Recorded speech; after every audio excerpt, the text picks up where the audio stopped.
Hello, everyone. My name is Heather Hurt with the NRW, where nerds rule the world. We just got finished talking about Ice Cream Man and ice cream, so let's dabble in some cookies into that. Let's talk Cookie Queens, the upcoming documentary. Does everyone know what upselling means? Okay. Guess what? It's Girl Scout cookie season!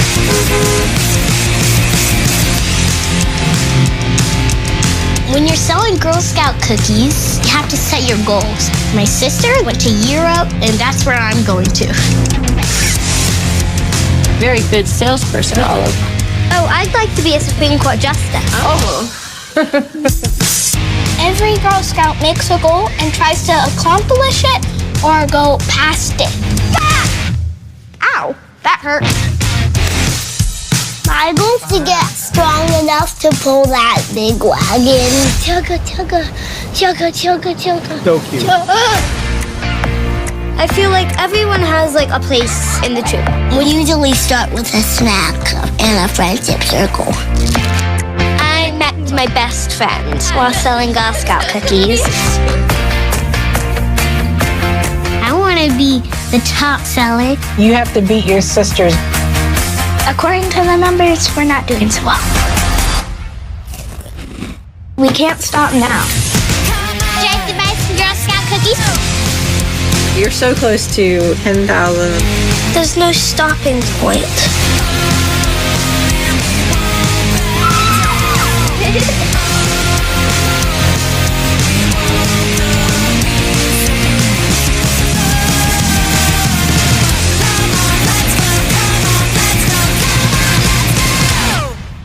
I'm your local cookie ninja. Please buy cookies or else.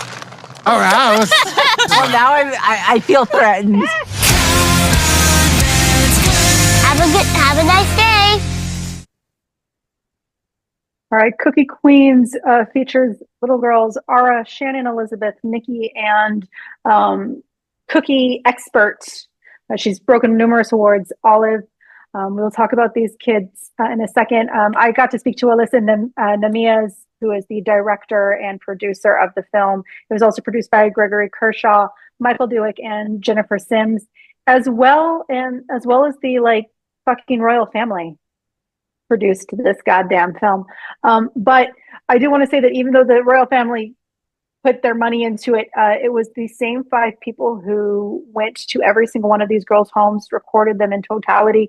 So we really want to shout out here how important it is to support documentaries, to support documentarians, because it is work, it is time, it is energy, it is going through years and years of data. It is learning about people, getting close to them, and creating that trust.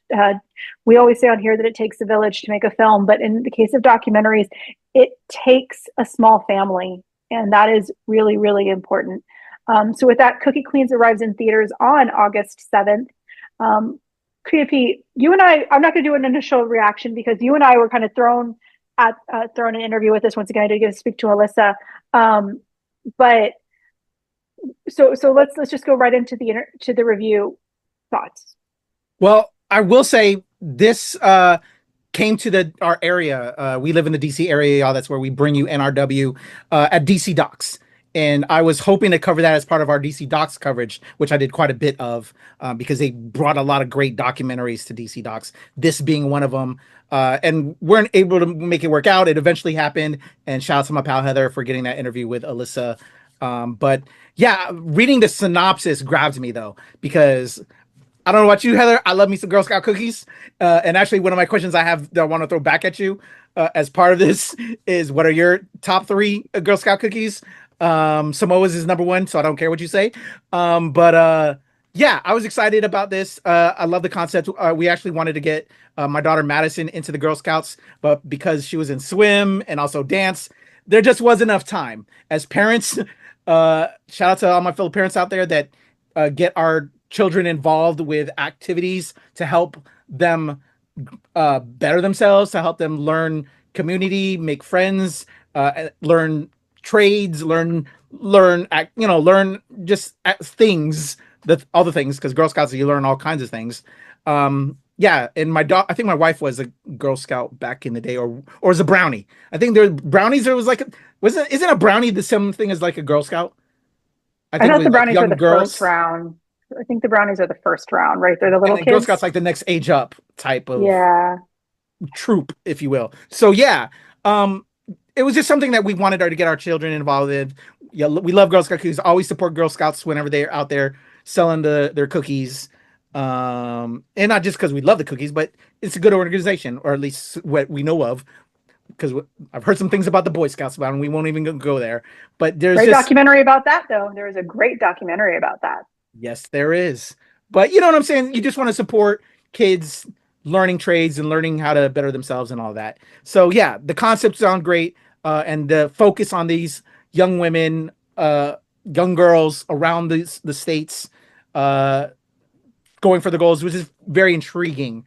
So yeah, with that being said, watching these four young girls around the country follow their storylines, I was enthralled with each one. Shout out to Ara, the Hispanic girl and her family in that area, and their struggles to try and make their goal happen in the 6 weeks that they're selling these cookies. Young Nikki broke my heart with her wanting to grow up to be just like her sisters, but not feeling somewhat supported to a degree. But just you see it in her eyes as she's watching her sisters. But you know, it's a family thing, and they made their goals and all that. To Shannon Elizabeth. Oh, Shannon Elizabeth, excuse me, was a Hispanic girl. Ara was the girl that had like Downs, and her dad and what they were doing. She's the youngest of the troop. But then Olive, who is bestseller of all time. I can't imagine. Girl sold 9,000 cookies, but just her storyline, just she wants to be a senator or whatever when she grows up, or Supreme Court. I can't remember. It was in the trailer, but just I've just she's such an adult for such a young age. As a parent, I don't know, just like you want your kids to still be a kid. Love that she was so adept and knowledgeable, and met goals and exceeded things. But like there was a conversation that, you know, spoilers, if you will, but when kids have conversation with their parents and feeling how they're being pushed or not pushed, or just how that can go back and forth, broke my heart. But I really loved how they captured even moments with her talking to her friends, all the kids talking to their friends and interacting and what they shared. Bravo to Alysa Nahmias, who you spoke with. They captured everything. And then the whole team, because they had teams in all these various areas separately that combined this footage at the end to give us this great doc. Just really well done. And they got the kids to open up themselves, and they captured it. Just was enthralled with each storyline. One of the sweetest documentaries I've seen, but also one of the most heartbreaking documentaries I've seen. Just reminds you well, for me as an adult, as a parent, let the kids be kids, let them live, enjoy themselves, let them make their own decisions. Be careful how you push. Not saying that, you know, Olive's mom was pushing hard or whatever, but just all of them, you know, how that support was there or not enough there, or too much there. Was very interesting. So just made it a really good doc. Well done, bravo, and to all the kids and cast, everybody involved with it. Just I think a great piece, and I recommend it. I'm sorry if I went too quick, and I also did my promo there, Heather. Yeah. So just to put it in, the rank is daisies, which is K through 1, brownies, which is grades 2 through 3, juniors, which is grades 4 through 5.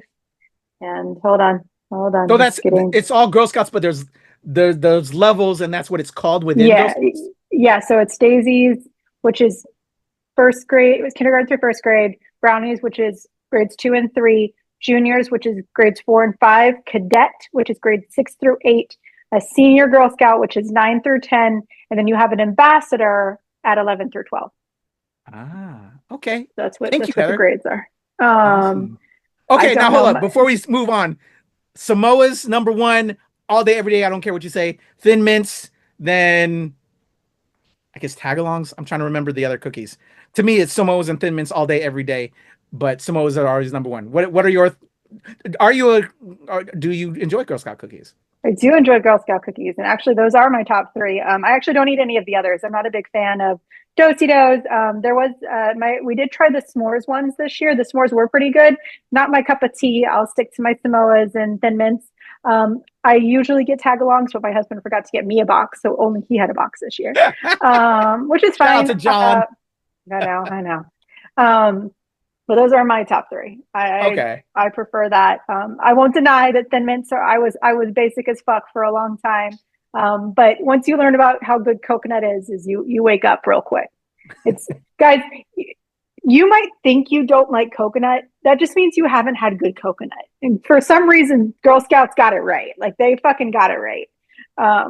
With that, those are my top three. I was not a Girl Scout. I was definitely not that kid at all. Also, and one of the things that I really liked about this documentary is it actually talks about the financial impact that this does to people. My parents, when I was a kid, I was not wealthy. I was not privileged. I was privileged as a white girl, but I was not privileged from a financial perspective. So my parents couldn't afford for me to be a Girl Scout. Like it's expensive to be a Girl Scout. The outfits themselves are super expensive. You have to pay for the badges. You have to pay for everything, and you pay to go up. You pay to be in like it's you pay for everything. So my sister did this, I think, for 2 years, and then that was it. But that was after my family moved up to Virginia, where there was more job opportunities and a little bit more money started coming in. But at that time, I was a goth and didn't give a fuck anymore. And with that being said, this documentary is very cute. It's very sweet. It's very slow paced, but that's because you're going through an entire season. And the good news is it's the short season, the shorter season this year. But you do get to learn about the kids. You learn about how it impacts the family. You learn how it impacts them. As KP said, Olive, this girl is a badass. She fucking gets that shit done. She knows how to sell. But how much of that is parents pushing their children overboard? We're seeing more and more concepts of parents pushing their kids, especially young girls, into these places of strength and power. It's not her responsibility. It's her responsibility to go to camp. And Shannon Elizabeth is a perfect example. All she wants to do is go to fucking camp. She wants to go to fucking camp, so she's going to sell cookies. It's not her responsibility to go and sell 9,000 cookies because her parents want her to sell it to break her previous record. It's not her fucking responsibility to do that. It's Nikki. The reason that Nikki felt a little bit felt some pressure without support is because of the family dynamic. It's not so much the parents, but it's one of those where there is so much family dynamic, so much pressure, so much competition in this. And honestly, and I will say this, even though there are sales opportunities in Boy Scouts, the competition put on the Girl Scouts is immeasurably higher. And what's really, once again, we don't want to hurt too much on the Girl Scouts because there are groups, there are trans kids groups, there are groups of disabled girls, there are all these groups that are so much more inclusive, so much more open, especially over the last several years, that there are opportunities. There are boy Girl Scouts. And with that being said, there is a lot of great potential, but this also demonstrates the true impact. And so much of it is also in the language we use. Girl Scouts are young women. No, they're not. This is a fucking child. And part of that language goes into what we see in Congress today. Language that's used around women today. Language used around girls. And you see that just in real time, how the families interact, how these girls are trying to sell, what they do to sell the cookies. I'm not saying they're selling their body or anything, please don't think that. But it's one of those where it's how much effort these girls have to put into just to sell some fucking cookies. It's really heartbreaking. It's a very sweet story, and I don't want to make it sound like this is horrible. This is a very sweet story about 4 young girls trying to make their way as Girl Scouts, doing the best they can, but also it's really hard to watch at times. Yeah, it was. It's really at one point, Shannon Elizabeth's mom talks about how it cost her family an entire mortgage payment just to get her the cookies that her daughter wanted so that she could go to fucking camp. These are not cheap. These are not just that is not just an impact. That is an entire lifetime. So with that being said, I do suggest it. It is in theaters. I'm just gonna go straight into this. KP, you can do your final statements when I hand this off to you. Usually at the end of these reviews, we talk about if a film is worth going to the movie theater for. This will probably be on a regular screen, so it'll be a cheap ticket, especially during a matinee. We believe that you should always go see a documentary the best way you can, the most financially impactful way you can. But if you cannot, please watch this on stream, because that does help get the word out even further. This is a very interesting story. Do I think this is for everyone? Absolutely not. But if you want to see a very heartwarming story about 4 girls trying to sell Girl Scout cookies, go to the theater. QP, last thoughts in your opinion? I definitely think see it in the theater, because again, I like that community experience, and I believe a lot of Girl Scout troops, and what I've been hearing and seeing in some of the correspondence that we've been getting, that they're encouraging groups, associations to see this, because it'll reach the whole family, and I think it'll start the conversation, which was what we see in this film, in that parents have to do better, organizations have to do better. Another element that you touched upon, again, young Olive, again, superstar, so wise to be so young. How much work these kids raise for Girl Scouts of America, and they're showing the percentages of how much money they get, but what goes back to Girl Scouts of America, and they were seeing that in real time, and they wanted to like create change going forward. And I think Alysa, shout out to, again, the director, the creative, the team, gave some of those aftermaths and where they are now at, post the film at the time of, at the final edit. So that was great. But there's a learning experience here. And if you're having all these groups and families come out to see this, I think I love that. It's going to start conversations. It's going to get people speaking to just do better. So yeah, overall learning experience for everyone. Although there's hard moments, people need to see these hard moments. We got to face these dark realities, or else, again, we'll continue to live in foolishness like we're living outside these doors right now, that Heather and I are living in, and you're all living in, but y'all are being too blind to see it. We have to create change right now, and it starts with us. It starts inside homes. It starts with families. And if it's starting at the theater by people seeing it, Cookie Queens, then I highly, highly, highly recommend it. You heard KP right there. If you have any opinions, if you are looking forward to this, if you think we're taking this documentary review a little too far, tell us in the comments below. Like, subscribe, share, all of those things, and we will talk. Oh, I'm sorry. Cookie Queens arrives in theaters on August 7th. Definitely get your tickets now, and we will talk to y'all soon. Thank you. Oh, check out Heather's interview with Alysa Nahmias after you're done with this, if you haven't seen it yet. Thank you, Heather.